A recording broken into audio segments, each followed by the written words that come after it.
Okay, so that's what we're doing here. Now, the codes, I forgot where we left off at. This is the next day. The codes were for the Vanos unit. So, a couple different options here. We have to basically check the Vanos solenoids. So I pulled the fan out. Where the hell's it even at? Over here. Now, on this car, that's a pretty big, that's a little bit of a project. You got to pull the cowling out that holds all the hood latches. All these coolant lines, they're probably pretty fragile. To fish all that out, pull the fan out. It's a tight fit since the damn engine is so big. And at that point in time, that allows you to get down to the Vanos solenoids, which are sitting right there. You can see the bottoms of them. They're facing straight up, and there's 4 of them.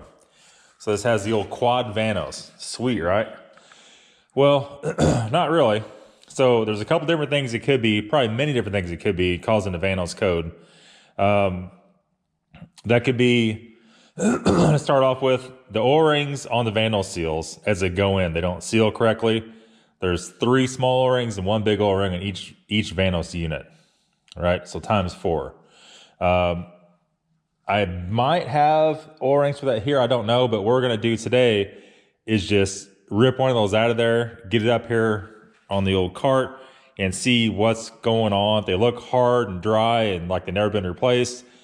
The first thing we're going to do is order those if I don't have them and replace all of those. It's pretty simple. The other issue it could be is the Vanos units themselves could have an issue with the O-rings in those.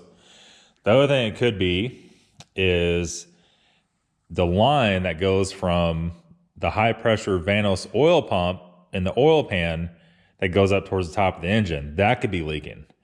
I don't think that's leaking, but that's on the list of things to get replaced anyway. But I'd like to drive this damn car before I take it all apart in a million pieces. And I just don't know if it's going to happen or not. This car definitely had some neglect. It's been driven till it just didn't run anymore. And that's what's going on. We see that so many times. I can't really blame the kid that had it. I mean, a normal person cannot keep this thing up. If you had the shop do any of this crap, it'd be thousands of dollars. But we have to do it. We can't just go out and floor it a whole bunch, expect it's going to work out, because we don't want to throw a rod in it and break the block. We don't want to have the Vanos pump come apart. All that's got to be checked. It might take a couple $1,000s to make this thing right, but if that's what it takes, it's better than $10,000 for another engine. And then you got to do all the shit on it too. So, you know, we don't want to get down that road. Let's go ahead and get one of these out and see what it's like. Okay, so there's a few things here. After doing more research, it could actually be the Vanos units themselves. Here's the bad news. The Vanos solenoids, which there's 4 of them, you could buy them like $350 a piece for OEM ones. Found those online.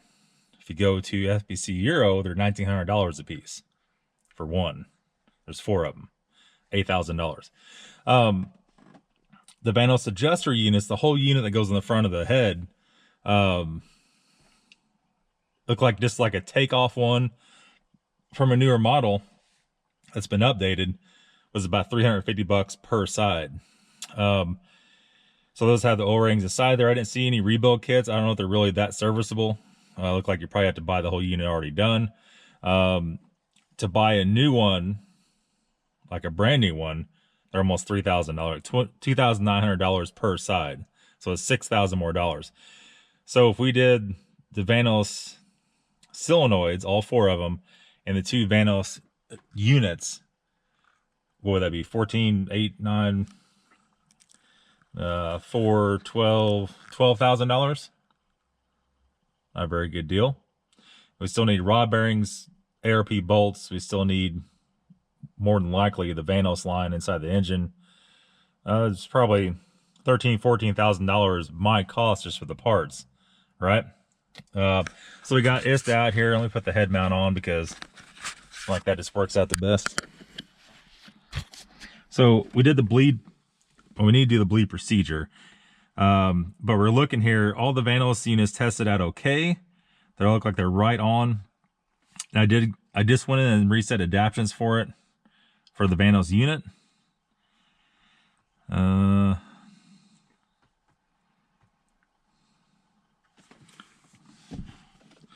go ahead and start it up.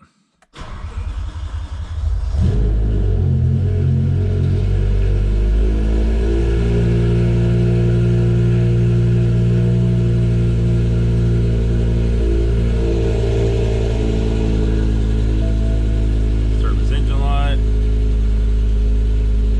To continue. Let's do the test on this. Temperature needs to be 70 degrees Celsius. So it's going to take a little. We'll be back here in a second when it gets to that. Now here's something. We're still waiting on it to warm up. If you can even hear me or not. This thing's so freaking loud. Now after we set the adaptions, I started it, the car is way louder. Like the exhaust note's way louder. It's like roaring. So I don't know. We're going to go ahead and do this test. And then we'll reset all the codes again and see what happens.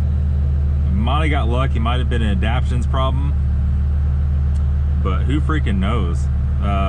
Another thing too, if anybody's had the system opened up, which we don't know, we're gonna have to bleed it.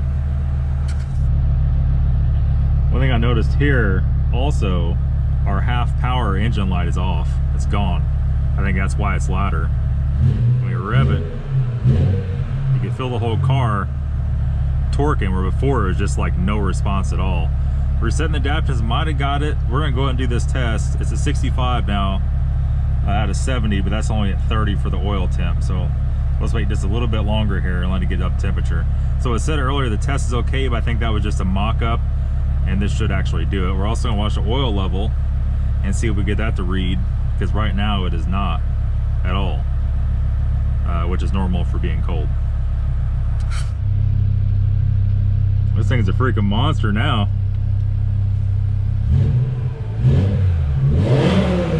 Holy! Turn that back off before we blow her up. Alright, we're almost there. Temperature is 64 degrees Celsius. We don't have the fan plugged in, so we gotta watch the coolant temperature. We're already at 80. That definitely fixed the half power though, and that's really good.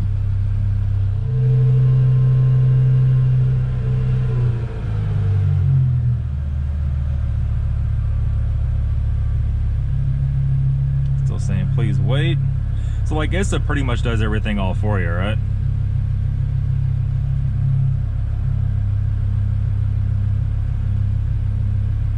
And so far they're dead even all the way across. I really hope this checks out all right, because I really don't want to take that apart. If we have to go that far, we're taking the engine out and just doing everything, and it's gonna be very expensive, which we knew that before we bought the car. It's like no surprise.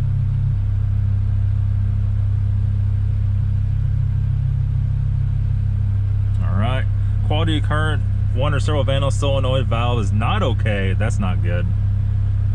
Preferred diagnostic information, functional description, replace affected Vanos solenoid valves, see following messages. Oh boy. I was actually calling for error with the solenoids themselves.